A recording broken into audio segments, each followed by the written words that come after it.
Les mitzvot et l'antidépresseur.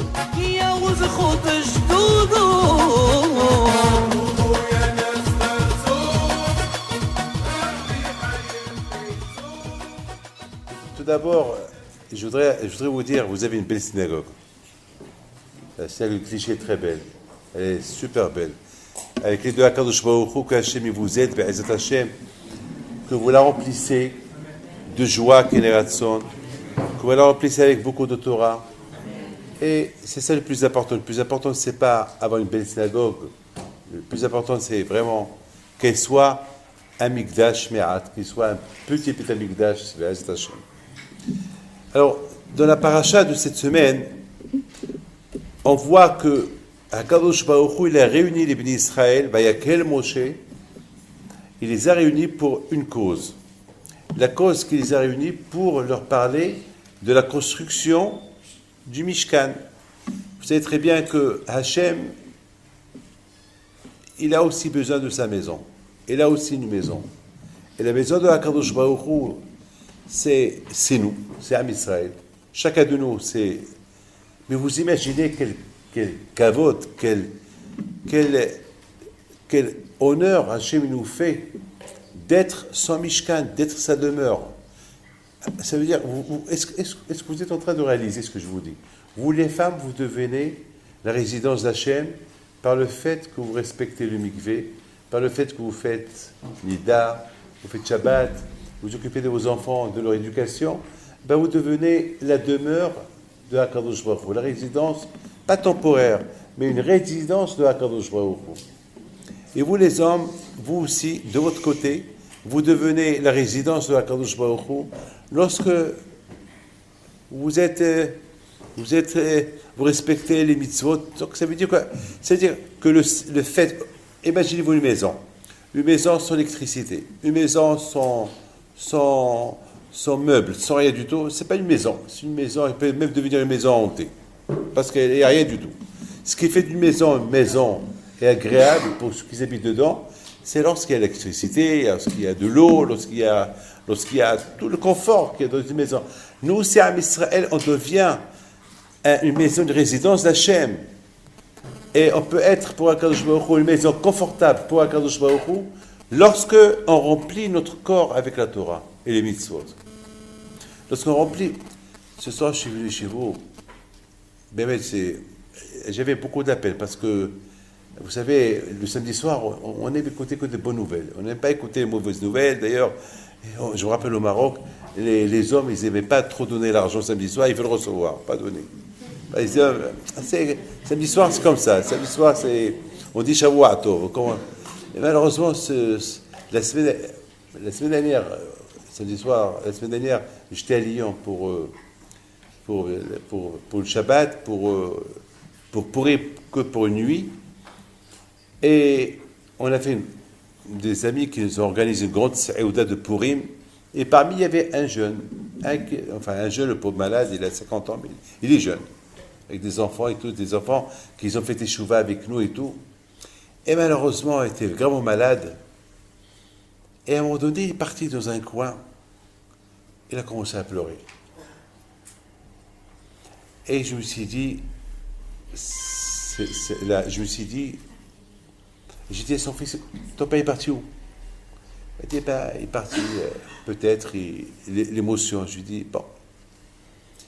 Il devait partir au Maroc cette semaine avec des copains. Et j'étais contre. Complètement contre. Je lui dis, au Maroc, dans l'état où il est, c'est mieux qu'il reste là. Peut-être, c'est pas le moment, qu'il reste là. Bon, malheureusement, on ne m'a pas demandé mon avis, ni rien du tout, mais il est parti. Et le pauvre, vous avez compris tous. Vous avez compris. Aujourd'hui, le pauvre... Donc, être la demeure d'Hachem, écoutez bien, non seulement dans la vie, même dans la mort. Vous savez que les tzadikim, ils disent Shlomo Amelech, même après leur mort, ils ne se reposent pas. Lorsqu'on parle, lorsqu'on mentionne leur nom, On mentionne leur Torah, Siftotav Dovevot Bakever. Ces tzadikim-là, ils parlent. Dès qu'on mentionne leur nom, tout de suite, ils se réveillent. C'est-à-dire que les tzadikim n'ont pas de repos. Ils sont toujours la résidence d'Hachem, et dans leur vivant, et dans leur mort. Et en plus, les tzadikim ne sont pas morts. Les tzadikim sont toujours vivants. Les tzadikim, une tatane, c'est qu'après le vent, on les appelle des vivants, ils sont haïm. Dans la bouteille, dans ces parachutes qu'on vient de lire, Kitissa, et la paracha de Vayakhel, de Pikoudé, et la paracha de Teruma, c'est des parachutes qui parlent. Hachem, il veut une résidence. Il veut une maison. Mais il ne veut pas une maison tout seul. Vous savez, lorsqu'on a une maison, on veut la partager avec une femme. On se marie. Et après, dans ce mariage on construit la maison avec des enfants. Eh bien, quand il a voulu qu'on construise avec une maison, comme un homme et une femme, alors on la partage. Et à Kadosh Baruch Hu, il nous demande Asu le Mishkan v'shachalti b'tocham. Au fait, Hachem, il n'a pas besoin d'une maison. Kadosh Baruch Hu, le monde entier, c'est sa maison. Et ça, Kadosh Baruch Hu, il a besoin d'un endroit, il n'a pas. Est-ce que ça peut suffire une maison à Hachem? Hachem, il est partout. Melo kola kevodo, partout, il est partout. Mais Hachem, il veut quelque chose de symbolique. Il veut une maison qu'on a construite nous-mêmes et que nous, on s'associe avec lui, de les mahasta shekel, on apporte l'argent et on apporte pour la construire et on dépense, on paye les frais les faux frais, tous les sacrifices qu'il y a dans le Beth Amikdash. Et puis, mes amis, Hachem, il veut quoi? Ce qu'il veut le plus à Kadosh Baruch Hu, c'est que Bémet, que nous, on devient la résidence, pas temporaire à Kadosh Baruch Hu, mais une résidence éternelle. Le Beth Amikdash, aujourd'hui, il n'y a plus. Le Beth Amikdash a été détruit. Alors, qu'est-ce qui se passe aujourd'hui? Aujourd'hui, il n'y a pas de Beth Amikdash. Il y a nous. Il y a Am Israël. Am Israël, à travers la prière et à travers la Torah, on devient la résidence de la Kadosh Baruch Hu. Alors maintenant, écoutez, voilà ce qui m'a le plus poussé aujourd'hui vers vous. C'est que, pourquoi j'ai commencé à vous parler comme ça? Parce qu'on arrive à...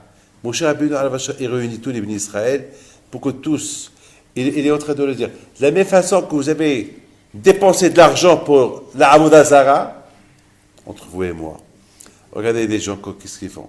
Ils vont brûler leur argent dans les voitures, dans le casino, brûler leur argent dans les jeux de poker, brûler leur argent dans des bêtises, des faux frais, je sais pas moi, des mariages de 2, 3, 4 millions de dollars, des fouilles comme ça, brûler l'argent. Ils ne vont pas brûler l'argent, dépenser l'argent pour une mitzvah, pour un respect du Shabbat, pour un, je sais pas moi, pour... Malheureusement, voilà, c'est qu'on peut dire, on les plaint, ils ne savent pas les pauvres, ils ne savent pas, parce qu'ils savaient, eh bien, ils auraient bien su comment dépenser leur argent.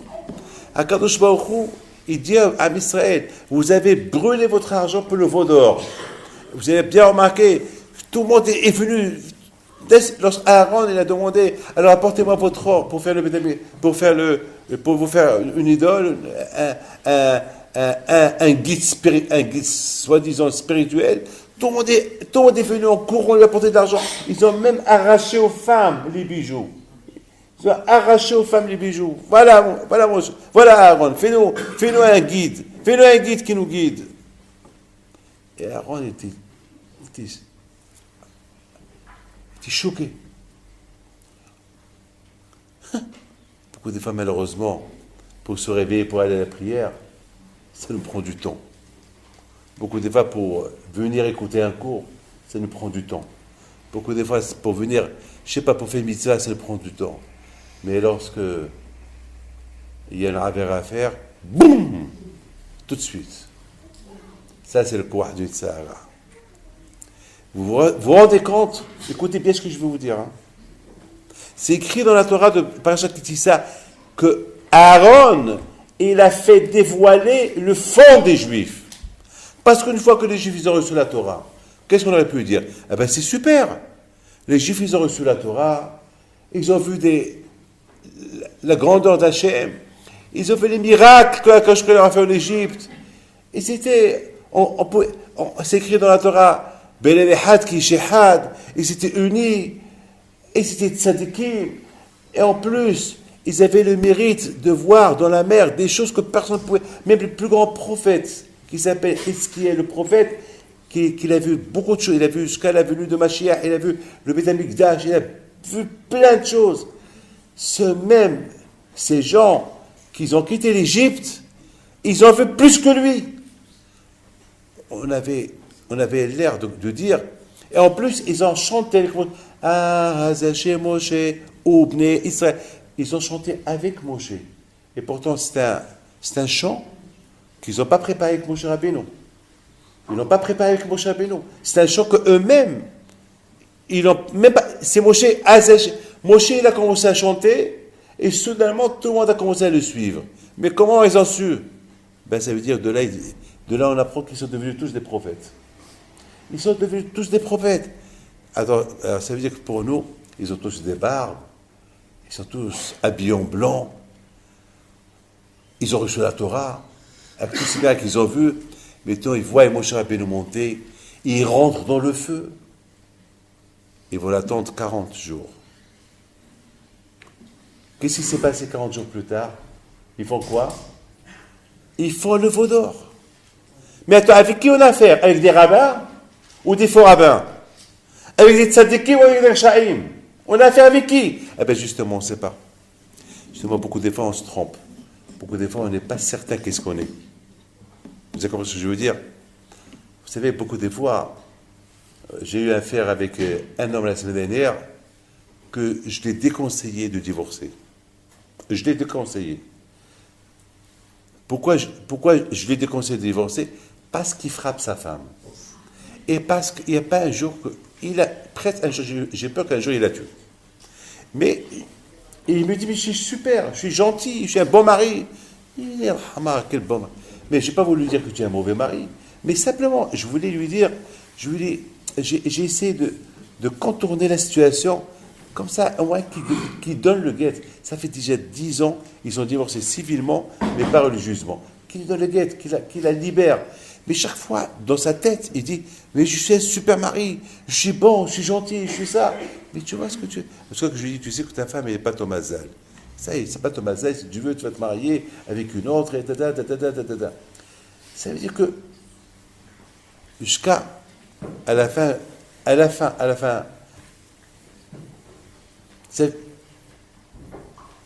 il a accepté. Il a accepté de donner le guet à sa femme. Beaucoup des fois, mes amis, on ne peut pas savoir qu'est-ce que nous sommes. Voilà, à Kippour, on arrive. On arrive à Kippour. Qu'est-ce qu'on fait à Kippour? À Kippour, on dit Arhet, Hatati, Aviti, Pashati.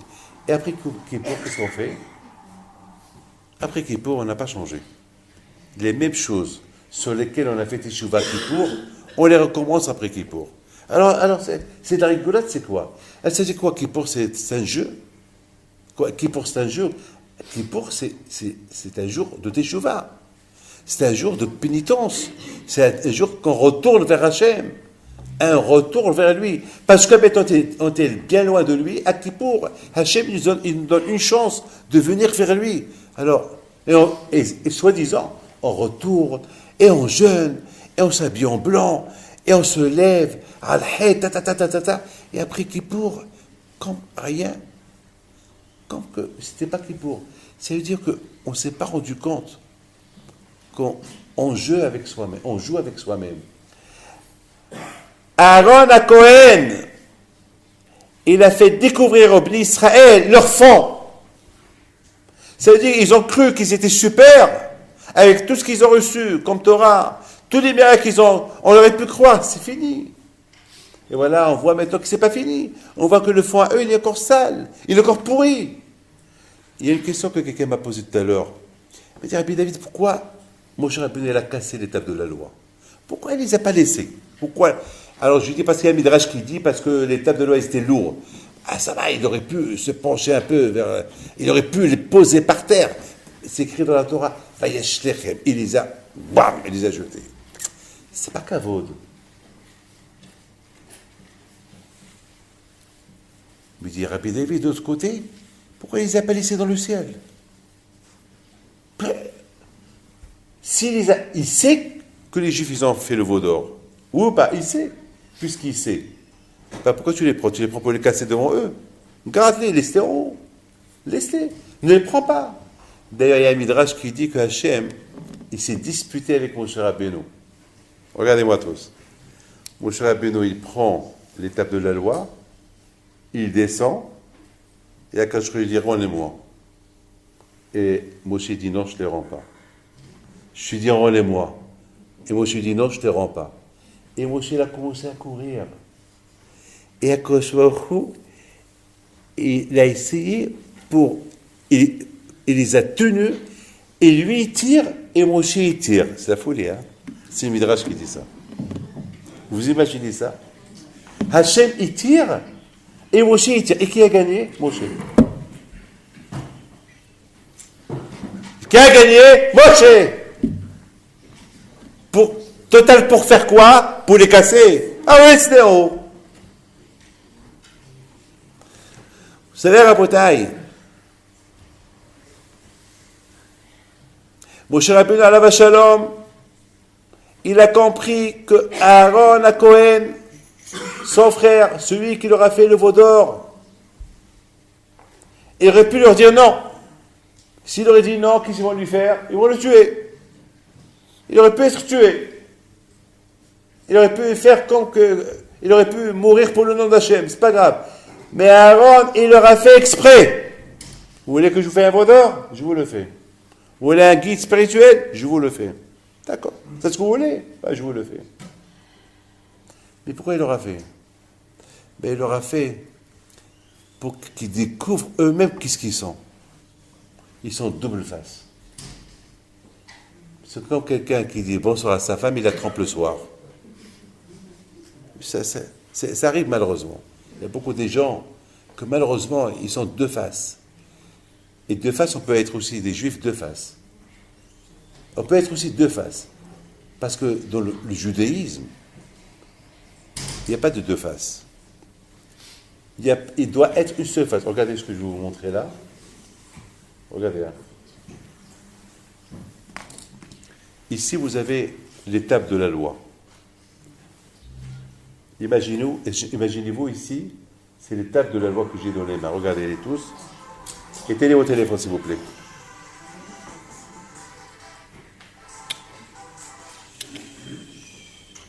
S'il vous plaît, ceux qui ont le téléphone allumé, qui les éteignent. Bon. Ici, vous avez devant vous l'étape de la loi. Ça, c'est le Satan. Hein. Le Satan est super. Hein. Il sait que je suis en train de mener une guerre contre lui. On avait un peu cassé un peu la...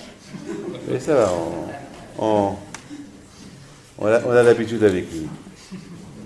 On a l'habitude avec lui. Le Satan, il est super fort. Hein. Lorsqu'il s'agit de la Torah, lorsqu'il commence à vous voir un peu réfléchir, il dit, oh là là, je vais perdre des clients là. Le Satan, il dit, je vais perdre des clients. Alors, il a des méthodes à lui. Regardez ce que j'ai dans les mains. J'ai ici les tables de la loi. Alors, c'est écrit qu'ils étaient écrits, mais ça veut dire que s'il y a un Aleph ici, le même Aleph, on le voyait derrière. Et c'est impossible. Vous savez ça? C'est impossible. Parce que si on écrit Mishnah Brora comme ça, si on va sculpter, on va graver Mishnah Brora ici, si on tourne, ça va pas être, ça va être à l'envers, ça va pas être pareil. Mais là, c'est ça le miracle, c'était pareil. Vous avez compris? Parce qu'avec Hachem, il n'y a pas de temps, il n'y a pas de place, il n'y a pas d'impossible. Vous avez compris? Pour nous, c'est impossible. Mais pour Akadosh Baruch Hu, il n'y a pas le mot impossible. Il n'y a pas le mot mission impossible. Il n'y a pas, ça n'existe pas. Parce que c'est le Baal Habayit. C'est le patron. Il peut tout faire. Alors écoutez, regardez bien. Alors je me suis posé une question, moi, David Pinto. David, pourquoi Akadosh Baruch Hu a voulu montrer aux gens que ce qui est écrit là, il est écrit derrière identique? Pourquoi? Vous savez pourquoi? Parce qu'Hachem a voulu nous apprendre une leçon. On ne peut pas être deux faces.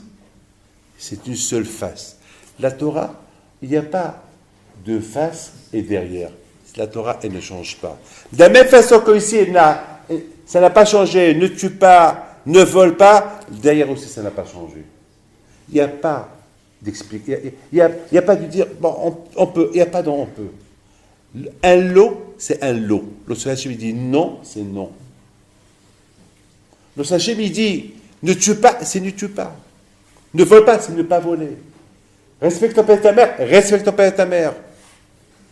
Donc, dans les tables de la loi, il n'y avait pas deux faces. Il n'y a pas, je crois en Dieu, je crois en Hachem lorsque je peux, lorsque je veux. Il n'y a pas de je veux, lorsque je peux. Il faut être intransigeant.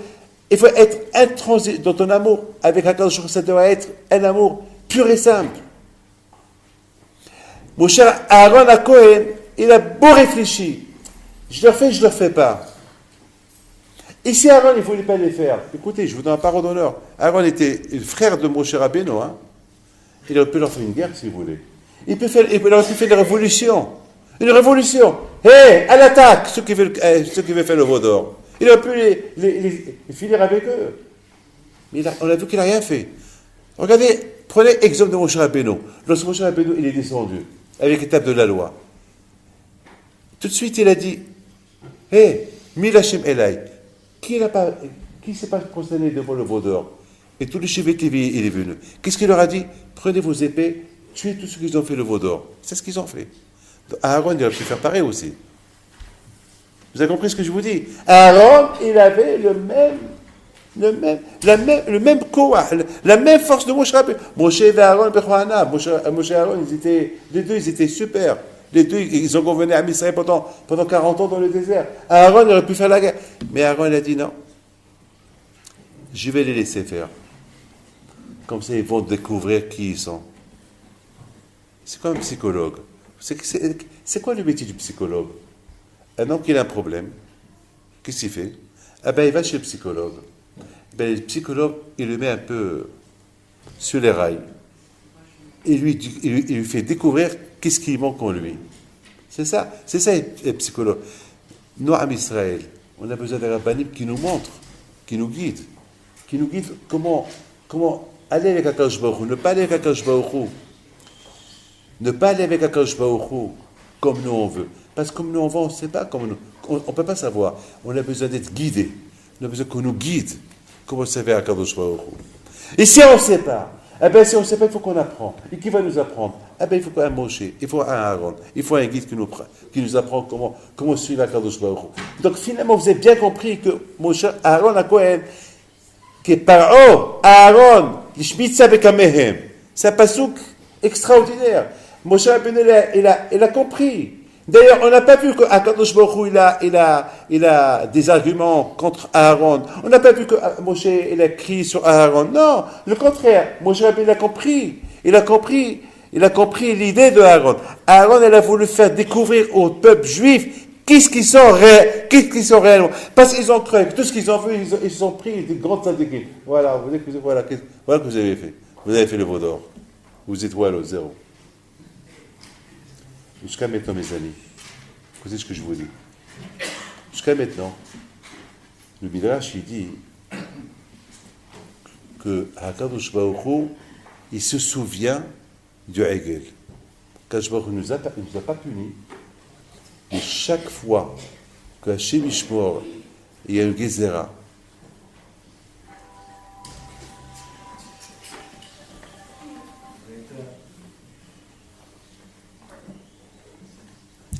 chaque fois, là, il y a chez Mishmor, qui est une Gezerah, il y a un peu de la punition de la faute de veau d'or. Jusqu'à maintenant. La Shoah, malheureusement. Et chez Mishmor, toutes ces guerres qu'il y a, tous ces jeunes qui nous quittent, tout ce qui se passe aujourd'hui, chaque fois.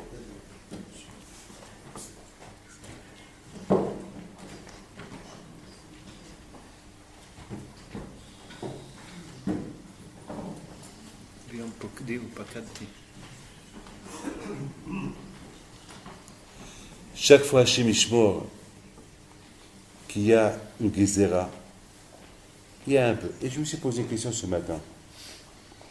Quelle est la raison pourquoi Akadosh Baruch Hu, il n'a pas oublié la faute d'or? La faute du veau d'or de Ham Israël. Quelle est la raison? Entre vous et moi, ils n'étaient que 3000 qui ont fait le veau d'or. Hein. Pas les millions de juifs qui étaient en Israël, qui étaient dans le désert. 3000. Eh bien, ces 3000, ils ont été tués. Ah, pourquoi jusqu'à maintenant, Akadosh Baruch Hu, il nous rappelle la faute du veau d'or? Ils doivent avoir une raison. Ils doivent avoir une raison. Eh bien, la bouteille a raison. D'après ce que je suis en train de vous expliquer, maintenant, on la comprend, cette raison. La raison, c'est qu'Akadosh Baruch Hu, il a voulu qu'Am Israël, il se souvient, ils ne peuvent pas être deux faces.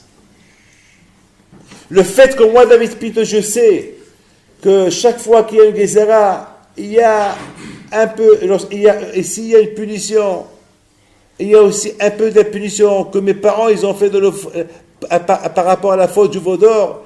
Alors, Hachem, il veut que je pense, et j'arrive à penser une pensée. David, tu sais pourquoi tu as été puni? Parce que tu as fait une faute. Et cette faute-là que tu as fait, tu n'aurais dû pas la faire. Parce que tu ne peux pas. Comment tu l'as fait? Hachem, il a dit ne la fais pas, toi tu l'as fait. Comment tu l'as fait? Comment tu l'as fait? Il ne fallait pas la faire. Donc ça veut dire que quelque part, tu t'es comporté comme Ehad Bapeh et Ehad Balev. Tu t'es pas comporté.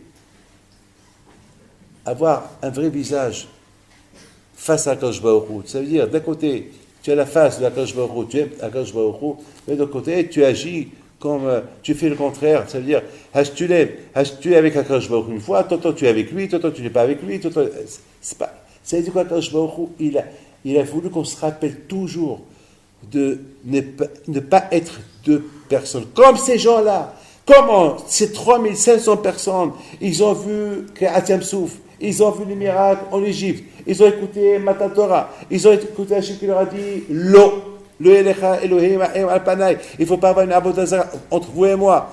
Et vous avez fait la Avodat Zara? Mais comment vous avez fait une chose pareille? Mais c'est pas possible. Ben justement, Rabotai, Akadosh Baruch Hu, il a voulu que chaque génération, qu'on se rappelle que Akadosh Baruch Hu, lorsqu'il punit, il nous punit aussi par rapport à la faute du veau d'or. Parce que, quelque part, on agit comme eux. Parce que le fait qu'on est puni, c'est parce qu'on a fait une bêtise. Et cette bêtise qu'on a fait, on n'aurait dû pas la faire. Comment on l'a fait contre Akadosh Baruch Hu? On n'aurait dû pas la faire, puisqu'on l'a fait. Alors, quelque part, on ressemble un peu à ces gens-là qui ont vu beaucoup de miracles et ils se sont mal comportés avec le bon Dieu. Ils ont fait le veau d'or. Et c'est ça, peut-être, pourquoi Moshe Rabbeinu, alav shalom, il n'a pas laissé cette table de la loi en haut. Il les a pris avec lui. Pourquoi il ne les a pas laissés en haut? Parce que s'il les aurait laissés en haut, eh bien là-haut, ça aurait pu nous faire plus de dégâts à Am Israël. Pourquoi? Parce que s'il reste en haut, lorsque nous on faute, que Dieu préserve, les malachim, ils vont dire à Akadosh Baruch Hu, tu vois Hachem, regarde, même après 40 jours qu'ils ont reçu la Torah, regarde ce qu'ils ont fait. Ils ont fait le veau d'or. Ça veut dire que ça aurait pu être une Hashem Ishmor. C'est comme un zikaron, un souvenir, un mauvais souvenir qui pouvait nous porter préjudice. C'est pour ça qu'Akadosh Baruch Hu, d'un côté, il voulait les prendre et les laisser là-bas. Et Moshe Rabbeinu, il a compris qu'il ne faut pas qu'il les laisse là-bas, entre vous et moi. Qui peut gagner le bon Dieu? Personne. Alors comment Moshe Rabbeinu a gagné Akadosh Baruch Hu ici? Ça veut dire qu'Akadosh Baruch Hu, il l'a laissé le gagner. Il l'a laissé. C'est marqué là, je te laisse me gagner. Parce qu'Akadosh Baruch Hu lui-même, il a compris que cette table de la loi, il ne faut pas qu'il reste là-haut. S'il reste là-haut, ça peut porter préjudice au Béné Israël. Ça aurait pu être un mauvais souvenir que chaque fois les malachim vont dire Hachem, regarde, après 40 jours que toi tu lis la Torah avec Moshe Rabbeinu, et voilà, pendant que tu as donné les tables de la loi à Moshe Rabbeinu, qu'est-ce qu'ils ont fait les Israël? Ils ont fait le veau d'or. Moshe Rabbeinu les a pris avec lui. Mais il a voulu qu'Am Israël, il voie ce qu'il avait dans ses mains. Avant qu'il les casse, il a fallu qu'il leur montre, regardez, mais misé. C'est-à-dire, ce qui est écrit là, c'était écrit là. Chose imposée. Ça veut dire qu'être un juif, on peut pas, il n'y a pas de façade, il n'y a pas à l'envers. Il faut être comme que la Torah étudie. Un lotignov, c'est un lotignov. Ne tue pas, c'est ne tue pas. Ne vole pas, c'est ne vole pas. C'est comme quelqu'un qui m'a dit la semaine dernière, je veux une bonne bracha, j'ai une super affaire, et là je ne veux pas vous oublier, vous savez, je vais vous donner. Moi je le connais. Et je lui dis, et c'est quoi l'affaire? C'est quoi l'affaire? Il me dit, Rabbi David, si je vous dis, vous allez dire, non, c'est risqué, mais moi je sais, elle est cachère, papa. Bien sûr, elle est cachère selon lui, elle est cachère. Mais une fois qu'il m'a expliqué, je lui ai dit, mais ça c'est du vol. Ça c'est du vol. Le CO2 c'est du vol. Je veux pas de cet argent. Mais c'est du vol. Tu inventes des trucs là qui n'existent pas, haram, c'est du vol. Tu voles à tout le monde. Les gens veulent mettre de l'argent, tu leur voles. Et tu veux me donner l'argent de cet argent-là? Je ne les veux pas. Alors il me dit, qu'est-ce qu'il me dit? Vous ne comprenez pas. Il dit, c'est toi qui comprends. Il dit, c'est toi qui ne comprends pas. Je lui dis. Moi, je ne comprends pas. Mais c'est toi qui ne comprends pas. Tu es un voleur, je lui dis. C'est tout. Tu es un voleur. Tu voles. Alors c'est écrit, Lotignov, ne cherche pas à tricher. C'est comme quelqu'un qui vole, il fait la tzedaka. Ah ben, ça ne marche pas. C'est ce qu'on appelle mitzvah ba'avera. Ça ne marche pas comme ça. On ne peut pas voler pour donner la tzedaka. Vous savez qu'une fois à Lyon, à Paris. Vous savez, à Paris, j'avais 2 ans, et le mikvé que j'avais, là, il m'a coûté un argent fou. Tout le temps, il se casse. Et chaque fois, et je mets de l'argent, à la rue du Plateau, jusqu'à que je me suis dit, mais qu'est-ce qui se passe? Dès que les travaux sont terminés, il y a une fuite. S'il y a une fuite, c'est fini. Il faut que tout recasse. Parce qu'il n'est pas cachère, un mikvé qui fuit. Encore. Un jour, je commence à réfléchir, un soir. Je dis, il doit avoir un problème. Et j'ai commencé à réfléchir, et là, j'ai commencé à mettre l'ordre dans ma tête de qui m'a donné les premiers argents avec lesquels j'ai construit le mikvé. Et puis là, je me suis rappelé un tel et tel qui m'a donné de l'argent, mais c'était de l'argent, malheureusement, vous savez, je ne vais pas rentrer dans les détails, il y avait comment ça s'appelle, l'argent d'un héritage, et il a pris proche de tout le monde, il y avait aussi un compte quelque part qu'il n'a pas voulu partager avec ses frères. Donc j'ai dit, c'est ça, c'est cet argent-là. Donc j'ai tout rasé, j'ai tout rasé, et j'ai mis de l'argent cachère. Ma mâche de l'argent cachère. Et jusqu'à maintenant, mon Hachem, il est bien. Voilà, jusqu'à maintenant, il est bien. Pour vous dire, il n'y a pas. Eux, ils ont voulu faire une mitzvah, mais c'est une mitzvah qui m'a coûté 10 fois plus cher. Ils m'ont donné 100 000 euros de l'époque et qui m'a coûté un argent fou. Pourquoi? C'est ça. C'est ça ce que mon cher Rabbeinu leur a dit. Il a voulu leur montrer. Vous voyez, regardez ce que vous avez. Regardez, c'est écrit, ici c'est écrit. Lo ta'aseh lecha Elohim acherim al panai. Vous ne pouvez pas faire l'avodah zara. On ne peut pas dire je ne fais pas l'avodah zara, mais je vais faire. On va créer un chef spirituel qui va nous guider pour nous rapprocher davantage vers Akadosh Baruch Hu. C'est pas possible, parce que regardez le derrière de ces tables de la loi. La même lettre, elle n'a pas changé. C'est-à-dire que Hachem, il ne veut pas qu'il y ait d'intermédiaire entre moi et vous. Hachem, il veut qu'on prie directement à. C'est ça le tzadikim, quoi, tzadikim. Il prie à. Vous savez, nous au Maroc, on a grandi comme ça. On a grandi, on a besoin de quelque chose, on demande à Akadosh Baruch Hu. Si je vous raconte des histoires que j'ai vécues chez mon père, si je vous raconte, c'était de la rigolade. C'était de la rigolade. On dirait, c'est comme un enfant, lorsqu'il pleure, sa mère, elle doit se lever la nuit pour lui donner à manger. elle lui donne à manger, il pleure encore, ben, il va encore se réveiller, et va lui donner. Encore il pleure parce qu'il faut lui changer la couche, encore il va se lever, et c'est ça. À Israël, ils doivent voir Akadosh Baruch Hu comme ça.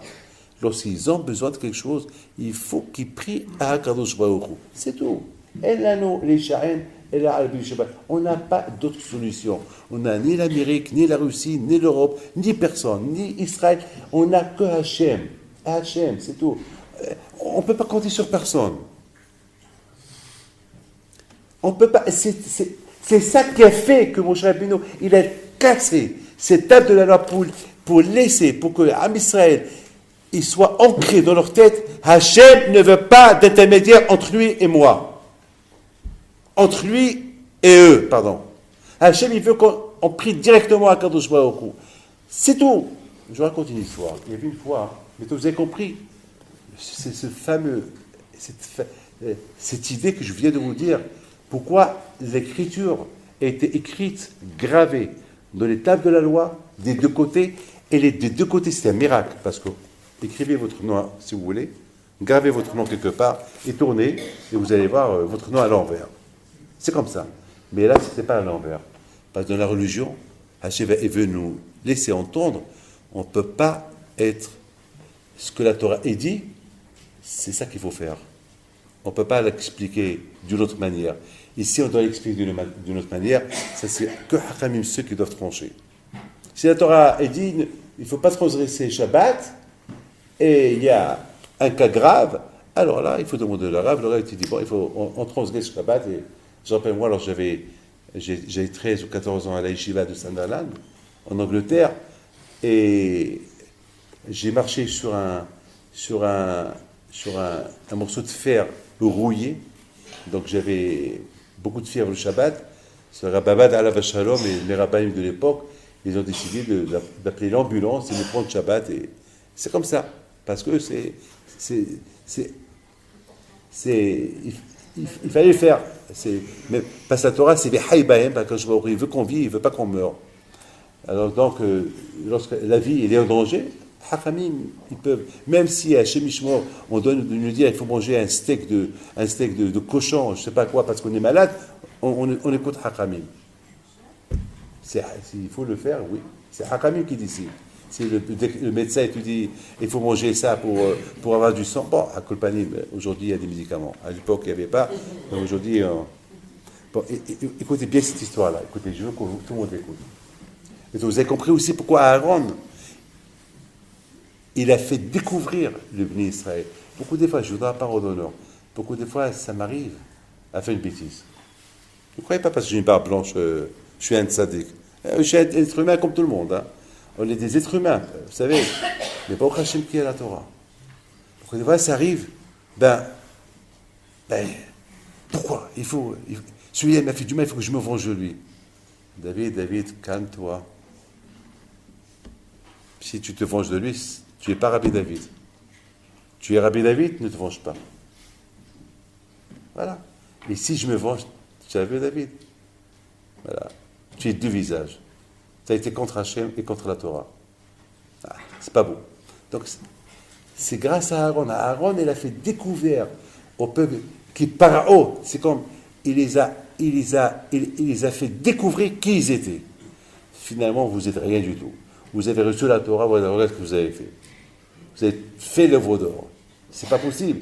C'est important pour Hachem qu'on se rappelle de ça à vie, pour que chaque fois, ça nous sert de leçon pour tout le temps. Que lorsqu'on veut fauter, comment je peux fauter? Mais je n'ai pas le droit de fauter. Comment je peux fauter? Mais c'est péché de fauter. Comment je vais faire? Donc, on se remet en question et on ne faute pas. Mais si Hach Shalom, on faute, ça veut dire qu'on est deux. On est deux visages. La Gemara nous raconte une belle histoire. Écoutez cette belle histoire que la Gemara nous raconte. La Gemara nous raconte, donc maintenant vous le comprenez très bien, que la paracha de Vayakel, avant que j'attaque l'histoire, elle nous parle de ce fameux rassemblement que Moshe a rassemblé tout à Israël pour leur parler comment se construire. Comment construire le Beit HaMikdash, et en construisant le Beit HaMikdash, comment ils vont se construire. Et écoutez bien, ce que j'ai aimé dans cette paracha, je l'ai adoré.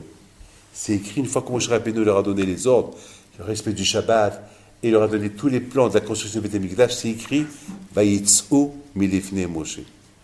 Ça, c'est beau, ça. Ils sont sortis de chez Moshe. Rachid sur place. Et Haram lui disent, ils étaient des millions. Ça veut dire, ils sont rentrés tous de la tente de Moshe Rabbeinu. C'est quoi Vayitz'u? Ils sont tous sortis. Ça veut dire que beaucoup des fois, le Mishkan, qui était 100 mètres carrés, 200 mètres carrés, tout Am Israël pouvait rentrer dedans.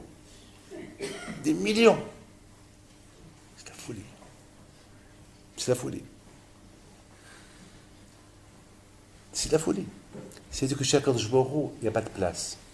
Tu as compris? Il n'y a pas de limite. Ça n'existe pas de limite. Nous, on peut se limiter. On fait une synagogue 100 mètres carrés. On sait qu'il doit avoir 200 places, je ne sais pas quoi. Il ne peut pas avoir ici 1000 places. Imaginez-vous qu'on ait créé à la mairie, la cellule de Clichy, 5000 places. Et toute la mairie va venir chez vous. 5000 places, qu'est-ce qui se passe là? Un terrain de football, c'est quoi ça? Mais dans le Beth Amikdash, il pouvait rentrer des millions. Tout ce qui appartient à Kadosh Baruch Hu, c'est sans limite. C'est le Baal Habayit. Comme Israël. Israël, ils peuvent y habiter là-bas des dizaines de milliards de personnes. Il y a la bracha. Israël s'élargit. C'est un nes, il ne faut pas savoir. Lorsqu'ils étaient les Juifs au Beth Amikdash, à Kippour, Mishtahavim, Revahim, aïe, aïe, aïe. À Kippour, chaque Juif, il se prosterne lorsqu'il entend le nom de Dieu. Il y avait la place pour tout le monde. Comment? Je ne sais pas. La veille de Pessah, que chaque Juif, il apportait le Korban Pessah, le sacrifice de Pessah, le sacrifice pascal. Chaque famille devait apporter un sacrifice. Ils étaient des millions. Mais comment ils rentraient au Beth Amikdash? Je ne sais pas. C'est le... Béat Hashem. Tout ça, on va le voir. Mais voilà, écoutez très bien. Mais Moshe Rabbeinu, avant de leur parler de Beth Amikdash, il leur a parlé de quoi? Qui peut me dire? Shabbat. Quel est le rapport? Il leur parle de Beth Amikdash et après il leur parle de Shabbat. Non, il leur parle de Shabbat. C'est pourquoi il leur parle de Shabbat. Il a voulu leur dire, écoutez, c'est quelque chose que vous n'avez pas entendu, c'est quelque chose que j'ai pensé tout à l'heure avant de venir chez vous. J'ai dit que Moshe Rabbeinu, en leur parlant du respect du Shabbat, il sait que les Juifs vont dire, comment on ne va pas travailler Shabbat? Comment on va faire Shabbat? Mais Shabbat, on va pas cuisiner, on va pas cuire. Mais il n'y a pas de frigidaire, mais ça va pourrir. Mais ça va, qu'est-ce qui va se passer? Shabbat. Moshe Rabbeinu Alav Shalom, une fois qu'il leur a parlé, il les a tous réunis chez lui. Tout le monde était dedans. Il leur a parlé du Shabbat. Et si par hasard, ou si quelqu'un, il avait une idée de penser, mais comment on va faire Shabbat? Au même moment, il va penser, mais tu te rends compte combien on est là dans cette chambre? On est des millions. Shabbat, c'est le miracle. Vous avez compris? Ben, mais je vous donne la parole d'honneur. Vous savez que j'ai pas de budget. Dans toutes mes institutions, que je suis le seul qui les gère toutes, je n'ai pas de budget parce que je ne veux pas le savoir. Je veux pas faire un arrêt moi-même sur ce budget. Je laisse toujours à Kadosh Baruch Hu décider le budget. Et Baruch Hashem, et j'ai dit à Marciano, pour Paris, Marciano, jamais tu me dis combien tu as besoin. Rien qu'à la fin du mois, 2 jours avant la fin du mois, tu me dis. Je ne veux pas que tu m'embêtes depuis le départ du mois parce que ça va me perturber. Et 2 jours avant la fin du mois, je dis, mais pourquoi tu me le dis maintenant? Il dit, Rabbi David, c'est toi qui l'as dit. Et parfois, je lui écris. Il sait, je lui ai dit. Parfois, je t'écris, mais ne fais pas attention. Et toujours toi, tu me diras toujours la fin du mois ce que tu as besoin. Il faut avoir l'émouna. Et c'est comme ça que je gère mes institutions. Je les gère avec l'émouna en Akadosh Baruch Hu. Comme ça, je les gère. C'est des dizaines de millions d'euros. Hein. C'est pas de la rigolade. C'est presque 800 familles à nourrir chaque mois dans les colis libres qu'il y a dans le monde. Et Baruch Hashem, je ne me plains pas. Beaucoup de fois, lorsque j'ai des problèmes, je dis à Kadosh Baruch Hu, c'est tes institutions, c'est ta Torah. Ils ne me font pas plaisir, ces gens-là qui étudient la Torah. Ils n'étudient pas ma Torah, ils étudient ta Torah, alors débrouille-toi avec eux. Pourquoi moi? Moi, je suis ici avec un shaliach. Alors, puis je suis un shaliach, alors donne-moi pour leur donner. C'est comme ça qu'il faut être avec Kadosh Baruch Hu. C'est comme ça. Il faut voir Kadosh Baruch Hu comme ça. Hachem, c'est un papa. Avinu, Malkinu. Il faut le voir comme ça. Mais c'est Shalom. Avec on profite de lui, sans rien lui donner en retour, eh ben on est des profiteurs. Et donc, on est deux faces. Tout le sujet du veau d'or que Moshe Rabbeinu, il a cassé les tables de la loi, et que Aaron, il leur a fait, c'est pour leur faire découvrir qu'ils étaient deux faces. Qu'ils ont cru qu'ils étaient des tzadikim, et voilà ce que vous avez fait. Quel tzadikim, avec tout ce que vous avez vu, voilà ce que vous avez fait. Il y avait une fois un tzadik qui s'appelle Nakdimon Ben Gurion. J'ai encore 10 minutes, mais écoutez cette belle histoire. Nakdimon Ben Gurion, c'était à l'époque du deuxième temple. Il y avait une fois la sécheresse, il n'y avait pas d'eau. Et les Juifs, vous savez, ils venaient 3 fois dans l'année à Beth Amikdash. C'est une histoire que la Gemara elle raconte. Et cette année-là, les Juifs, ils ont décidé de ne pas venir au Beth Amikdash parce qu'il n'y a pas d'eau. Il n'y a pas d'eau. Il y avait un Romain qui avait beaucoup de puits d'eau dans ses résidences autour de Yerushalayim. Mais ceux qui voulaient boire chez lui, eh ben, il fallait payer le prix fort. Dans les gens et les pauvres, ils n'avaient pas les moyens. Nakdimon, il va chez lui. Il lui dit Claudius, je sais pas, j'ai inventé un nom.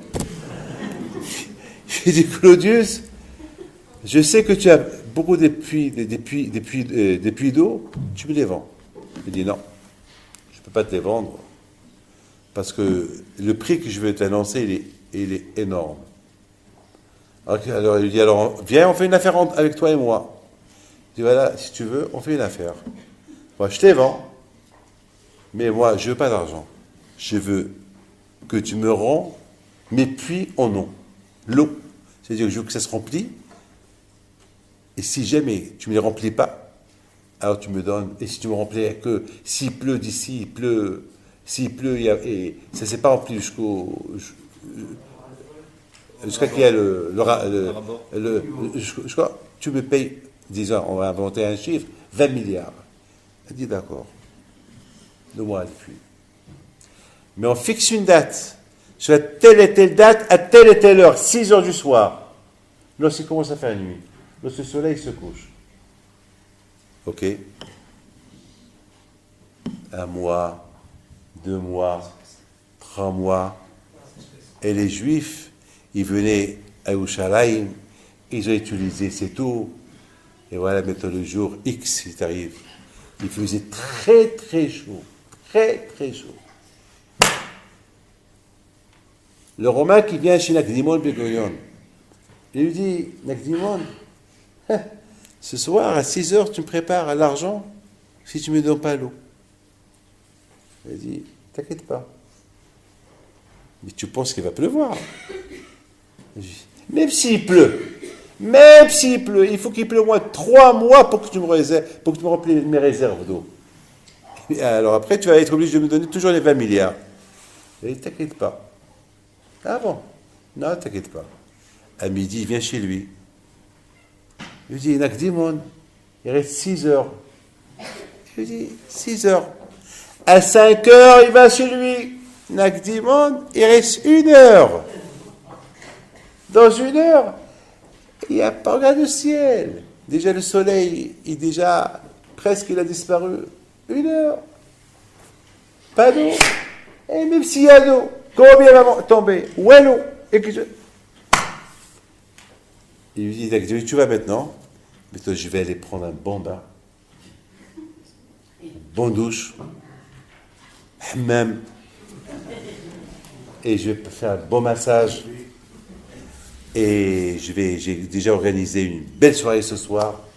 on va fêter la soirée, une belle soirée, et je t'invite. Viens à ma soirée. D'accord. Nakdimon, il va au Beth Amikdash.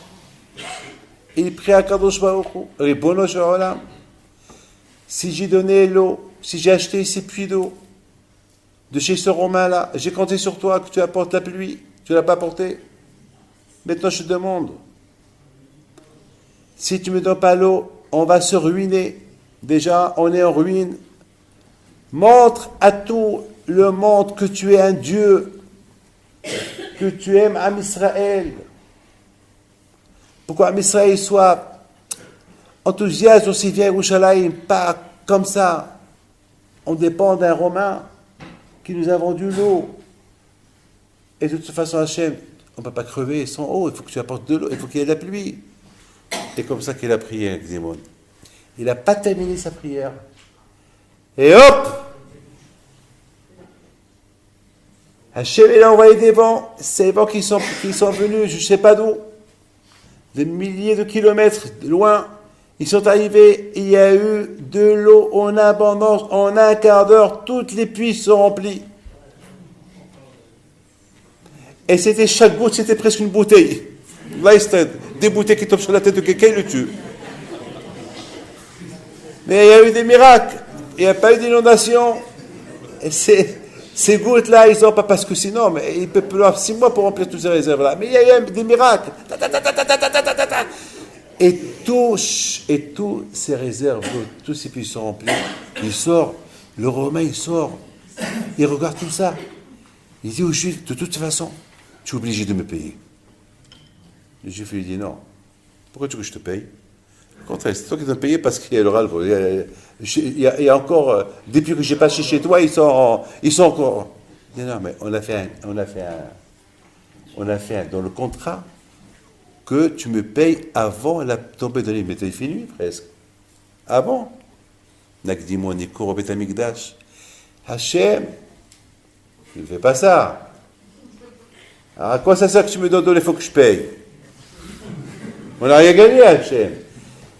Montre à ton monde, montre aux gens, Yishlecha Ohavim, qu'il y a des gens que tu aimes, qui t'aiment. Montre-leur. Tout de suite, Hachem il a envoyé un vent et il a fait disparaître tous ces nuages et le soleil il est réapparu. Il est resté 1 heure. Soit qu'il a séché là où c'était mouillé. Et Nakdimon, il dit au Goy, alors maintenant, tu veux toujours ton argent? Je t'ai payé. Il le regarde. Il dit, vous avez la chance. Vous avez un Dieu comme ça. Qui vous répond? Ne me faites pas de mon argent, mais vous, Ashrechem. Baraboutaï, c'est ça, Am Israël. Akadosh Baruch Hu, il ne veut pas qu'il y ait quelqu'un entre nous. D'ailleurs, beaucoup de fois, lorsque vous priez, vous allez mettre des veilleuses et tzadikim, il faut faire attention. Il ne faut pas prier au tzadik. Il faut prier par le mérite du tzadik. Ce n'est pas le tzadik qui va vous donner. Il faut prier par son mérite. Parce que les tzadikim, ils sont proches. Beaucoup de fois, mon père Alav Shalom, lorsqu'il priait, je voyais prier. Des fois, je lui dis, papa, qu'est-ce que tu as demandé? Qu'est-ce que tu as demandé? Il me dit, papa, qu'est-ce que j'ai demandé? J'ai demandé à Dieu, à Hachem. Je lui dis, mais d'accord, mais qu'est-ce que tu as demandé? J'ai demandé par le mérite de tel et tel tzaddik qui me répond.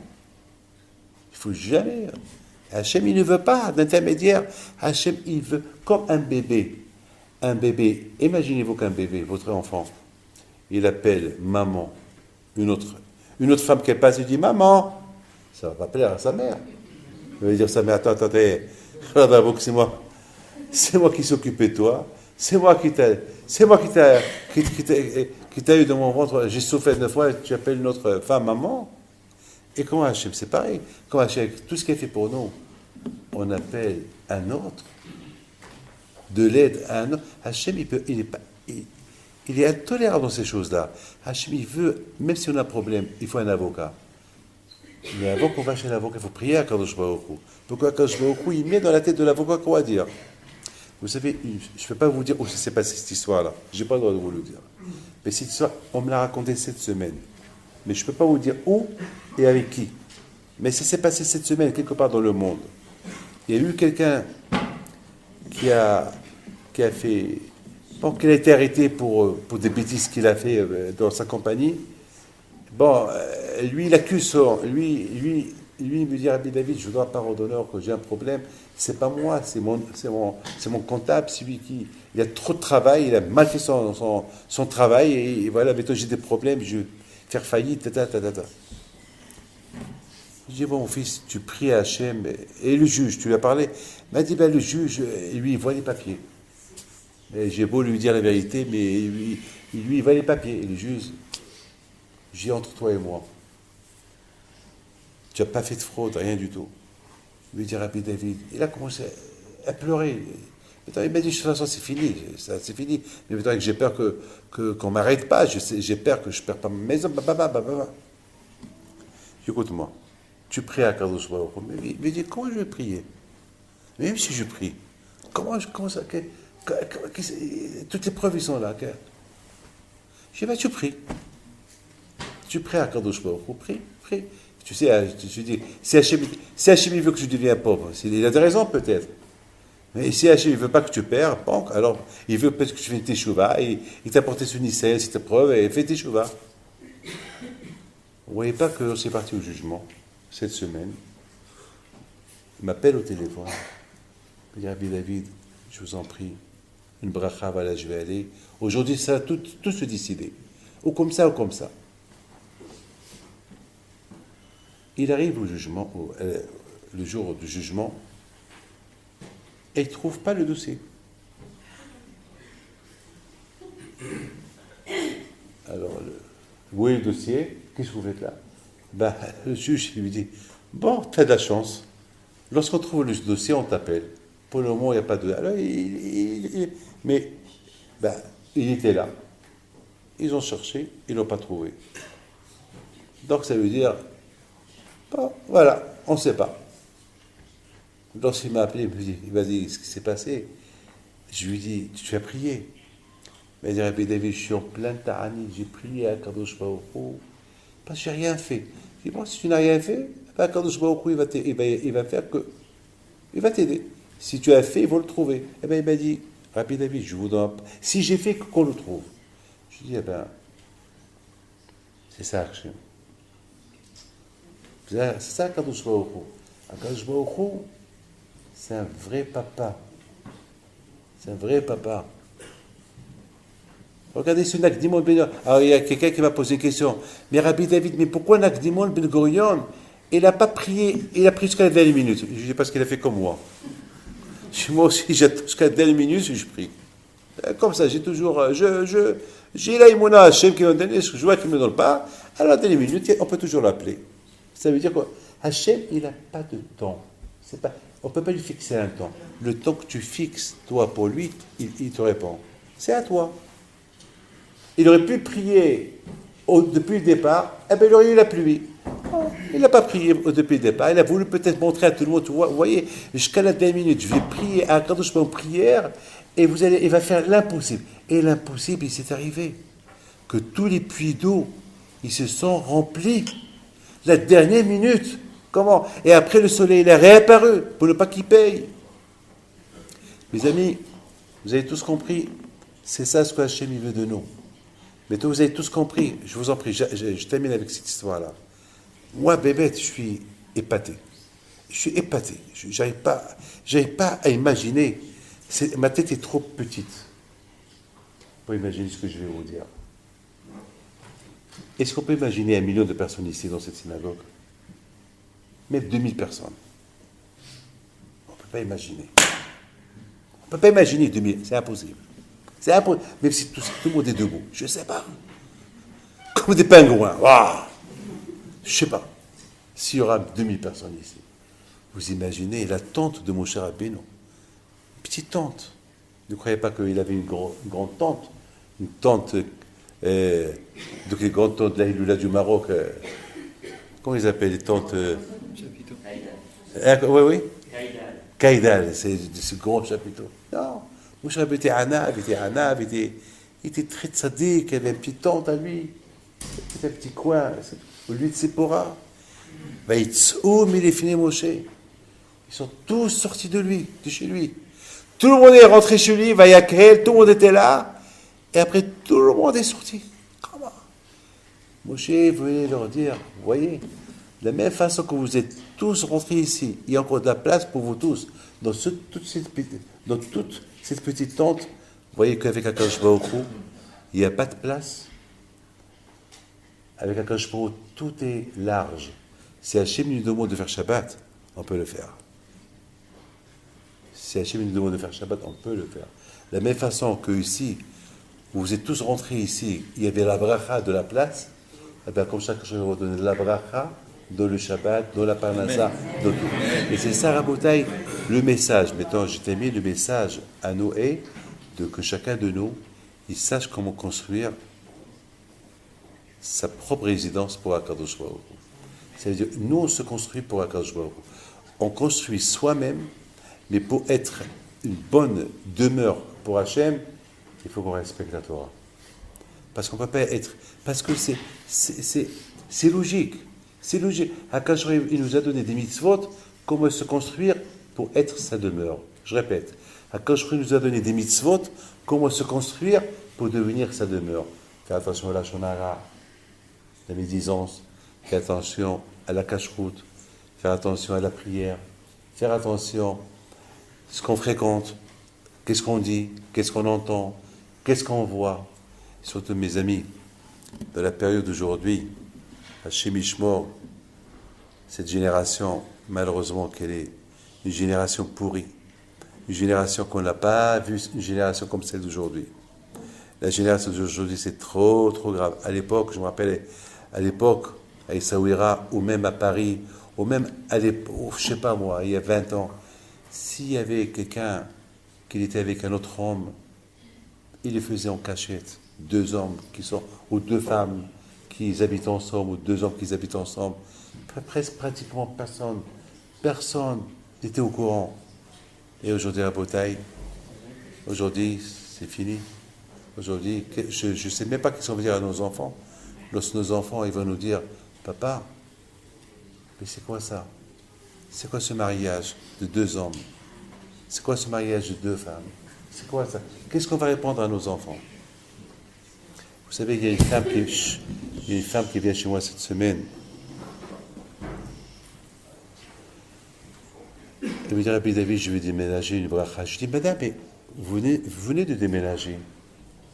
Mais vous venez de déménager. C'est quoi ça? Non, Rabbi David, je peux pas habiter là où j'habite. Je dis, pourquoi tu ne peux pas habiter là où j'habite? Il me dit, Rabbi David, je ne peux pas parce que il y a un mariage de 2 hommes et on entendait ici 2 hommes juifs. Alors, elle dit à son mari, c'est quoi ça? Lorsqu'il rentre là-bas, il trouve que des hommes. Qu'est-ce qui se passe? Eh bien, on s'est mariés. C'est pas de la rigolade, mes enfants. Voilà, mes enfants, mes amis, voilà le monde où on vit aujourd'hui. Et on va affronter ce monde-là. Eh oui, on a tous des enfants. On a tous des enfants. Et nous tous, dans le judaïsme, on est contre tout ça. Et c'est un problème. C'est un grand problème. Le seul moyen, c'est la Torah. Je répète, le seul moyen, c'est la Torah. Aujourd'hui, plus que jamais, il faut se renforcer dans la Torah. Plus que jamais. C'est ça qui va construire. C'est avec ça, on va construire la nouvelle génération. Parce que nos parents, ils nous ont construit grâce à Dieu. Vos parents, ils vous ont construit. Mais comment nous, on va construire nos enfants? Comment? Avec toutes ces permissions de Internet et Facebook. Comment? Non, je rigole pas, mais comment? On a beau avoir une barbe, on a beau faire je sais pas quoi, mais comment on va?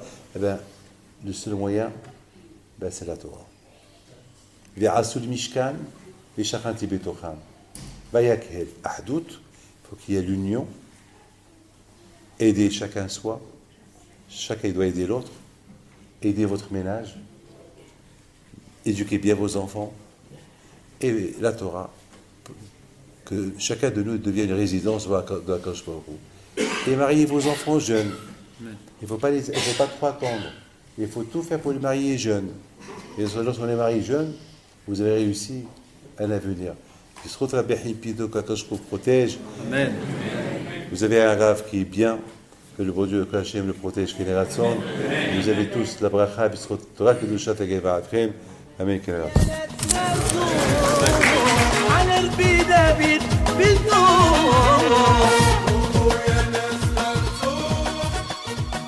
Je voudrais, Rabotai, simplement ajouter quelque chose avant que je termine ce cours, que il faut savoir une chose, que après tout ce que je vais expliquer à propos, pourquoi Hachem, il a voulu qu'il se rappelle tout le temps par rapport au vaudor que nos aïeux l'ont fait, c'est pour que nous, chaque jour, se remet en question qu'il ne faut pas être de visage. On doit être direct avec Akadosh Baruch Hu. On ne peut pas être, c'est comme, on peut pas être marié et faire l'adultère. C'est impossible. Et Bémet, le seul moyen pour que un homme il puisse être à 100% sûr qu'il est vraiment fidèle à sa femme lorsqu'il a une épreuve. Et bien justement, c'est la raison pourquoi Akadosh Baruch Hu aussi, il n'a pas crié à Aaron, il ne l'a pas puni parce qu'il aura fait le veau d'or. Parce que finalement, Akadosh Baruch Hu, il a voulu mettre les ministres dans une épreuve d'expérience. Est-ce que, mettons que Moshe Rabbeinu n'est pas avec eux, est-ce que vraiment ils aiment Akadosh Baruch Hu ou pas? Est-ce qu'ils vont être fidèles à Akadosh Baruch Hu ou pas? Donc Akadosh Baruch Hu, lorsqu'ils ont eu l'idée de faire le veau d'or, un guide spirituel, Hachem, il n'a pas dit à Moshe Rabbeinu de les arrêter, de descendre tout de suite les arrêter. Il les a laissé faire, pour qu'eux-mêmes ils découvrent qu'ils n'étaient pas fidèles à Akadosh Baruch Hu. Au moment de l'épreuve, ils ont remarqué qu'ils n'étaient pas fidèles à Akadosh Baruch Hu. Et c'est grâce à Aaron, c'est Aaron à Cohen, qu'il n'a pas hésité à leur faire le veau d'or, et leur a fait le veau d'or. Donc finalement, il leur a fait découvrir leur fond du cœur. Leur fond du cœur, et ils n'étaient pas à 100% avec le bon Dieu. Avec tout ce que le bon Dieu leur a dit dans la Torah, ne pas me tromper avec une autre idole, de ne pas mettre entre moi et Torah un intermédiaire, ils l'ont fait à la fin. Maintenant, on comprend très bien pourquoi les tables de la loi étaient écrites des deux côtés, des deux faces, pour montrer au béni Israël que la Torah, lorsqu'on respecte la Torah, on doit respecter à 100%. C'est pas lorsque ça nous plaît, ou lorsque ça nous plaît pas. Il faut que ce soit des deux côtés, miser ou miser. D'ailleurs, je pense, c'est la question qu'elle a posée Esther Amalka à Mordechai. Dites-moi, est-ce que les Juifs, Mazé ve'al Mazé, le Midrash il dit c'est quoi Mazé ve'al Mazé? Le Midrash il dit, est-ce que les Juifs, ils ont profané la Torah qui est écrite des deux côtés? Les tables de la loi qui est écrite des deux côtés. Qu'est-ce que cela veut dire? Ça veut dire qu'elle a voulu dire à Mordechai, est-ce que les Juifs, ils sont avec Hachem à 100% ou ils sont avec Hachem à 50%? Quand ils le désirent, quand ils veulent, ils expliquent la Torah à leur façon, pas comme que Hachem il veut. Parce que c'est extraordinaire que la Torah soit écrite des deux côtés. C'est un miracle. Ah ben justement, pour qu'on soit à 100% avec le bon Dieu, il faut un miracle. Il faut la volonté, et lorsqu'il y a la volonté, quand je vois il fait le miracle, il nous aide. Maintenant, on comprend très bien que pourquoi Moshe Rabbeinu, alav shalom, il n'a pas laissé l'étape de la loi là-haut, et même Hachem, il n'a pas vraiment voulu que l'étape reste là-haut, pour plusieurs raisons. Mais il a laissé Moshe partir. Mais Hachem, il a voulu savoir jusqu'à combien Moshe Rabbeinu, il est prêt à prendre avec lui cette étape de la loi. Si vous voulez lui prendre, il lui prend. Comme nous avons dit. Non, mais quelque part, Kadosh Baruch Hu, il voulait simplement montrer, voir, quelle va être la réaction de Moshe Rabbeinu. Il fait Moshe Rabbeinu, sa réaction était super. Il descend en bas, et le Midrash il dit qu'il y a eu beaucoup de miracles. Le plus grand miracle des miracles était lorsque Moshe a cassé l'étape de la loi. Vous appelez ça un miracle? Oui, on appelle ça un miracle. Pourquoi? Parce que vraiment, il fallait oser casser cette étape de la loi. Le Moshe Rabbeinu alav shalom il a voulu leur donner une leçon. Il leur a dit, maintenant, je comprends très bien, Aaron, que vous avez fait le veau d'or, et vous a fait découvrir. Vous avez cru que vous étiez à 100% avec le bon Dieu, la preuve, regarde ce que vous avez fait. Et c'est la raison pourquoi Moshe Rabbeinu alav shalom, il les a cassés, mais il les a pas enterrés. Il les a mis dans comment ça s'appelle, dans l'arche sainte, avec les deuxièmes tables de la loi qui étaient parfaites. Qui veut leur dire comme ça. Il veut dire, même si ils sont cassés, avec beaucoup de travail, vous pouvez les rendre. C'est-à-dire que lorsque vous travaillez bien, vous pouvez les rendre parfaits, comme ceux-là qui sont parfaits, comme les deuxièmes, qui sont aussi écrits des deux côtés, avec des miracles. La même façon qu'ils étaient écrites les premières. La différence entre les premières et les deuxièmes, c'est que les premières, c'est Hachem qui les a écrits. Et c'est Hachem qui a fait tout le travail. C'est lui qui les a sculptés et tout. Les deuxièmes, c'est Moshe Rabbeinu. Puis Sol Lecha, c'est Moshe Rabbeinu. C'est maintenant, Akadosh Baruch Hu a dit à Moshe Rabbeinu, à partir de maintenant, le travail, il vous revient à vous. À vous de vous travailler. À Israël de se travailler pour être vraiment fidèle. Pour qu'il me soit fidèle. Voilà, mes amis, les leçons tirées de cette belle paracha de Kitissa et la belle paracha de Vayakel, que Moshe Rabbeinu les a maintenant réunis dans la paix, dans la joie. Il leur parle maintenant de la construction du Mishkan, comment ils vont le construire et comment ils vont se construire eux-mêmes. Par rapport au Mishkan, eux aussi vont se construire pour que Hachem y soit leur résidence. Et le grand miracle, l'aïmouna, la foi en Dieu, le Shabbat, le respect du Shabbat, que tout le monde était dans la tente de Moshe Rabbeinu, tous ces millions de personnes, ils se sont tous, je ne sais pas comment ils sont rentrés, et lorsqu'ils sont sortis un par un. Comment? On ne sait pas. La tente est restée petite. Comment? Je ne sais pas. Je ne sais pas. C'est des choses qu'on on peut pas comprendre, on peut même pas imaginer parce que je sais pas comment on peut imaginer une chose pareille. Mais la leçon et le message, il est clair. Que lorsqu'il s'agit d'écouter Hachem, il n'y a pas de limite pour Hachem pour récompenser. Il n'y a pas de limite pour Hachem pour envoyer la bracha. Même sur peu. Regarde cette tente, qu'elle était petite, ils sont entrés là-bas des millions de personnes. Si Hachem y veut, il n'y a pas de limite. Soudainement, tout de suite, il peut répondre. C'est la raison pourquoi Moshe Rabbeinu leur a parlé du Shabbat au début. Il leur a dit, si vous voulez être la résidence d'Hachem, il faut écouter Hachem, il faut avoir l'aïmouna à Hachem. Comment vous pouvez être la résidence d'Hachem et vous n'avez pas l'aïmouna en lui? Tout commence par le Shabbat. Chose faite, alors vous êtes une belle résidence de la Akadosh Baruch Hu. Que Hachem vous protège. N'oubliez pas la Iloula de Rabbi Pinto, si Dieu veut, le 29 août. Donc il faut réserver de maintenant pour que Hachem puisse tous aller à la Iloula du Tzadik Aïsawera. Que Dieu vous protège. À bientôt.